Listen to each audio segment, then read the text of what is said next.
महाराष्ट्र सदन घोटाळा प्रकरणी एसीबीची धडक कारवाई सुरू। छगन भुजबळ यांच्या मुंबई नाशिकच्या कार्यालयावर आणि घरावर एसीबीचे छापे। वसई विरार महापालिकेत 105 जागा जिंकून हितेंद्र ठाकूर यांचं एकतर्फी वर्चस्व, विरोधकांचा उडवला धुव्वा।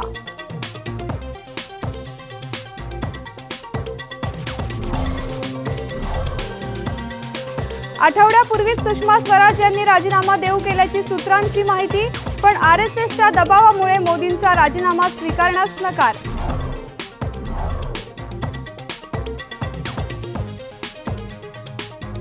सामनाच्या अग्रलेखातून सुषमा स्वराज यांचं समर्थन, हे मोठं राजकीय कारस्थान असून मोदींनी ते उधळून लावण्याची विनंती।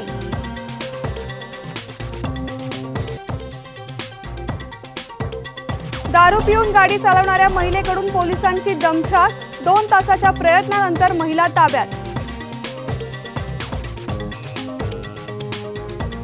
संजय दत्तचा पुन्हा एकदा पॅरोलसाठी अर्ज, 14 दिवसांच्या पॅरोलसाठी विभागीय आयुक्तांकडे अर्ज।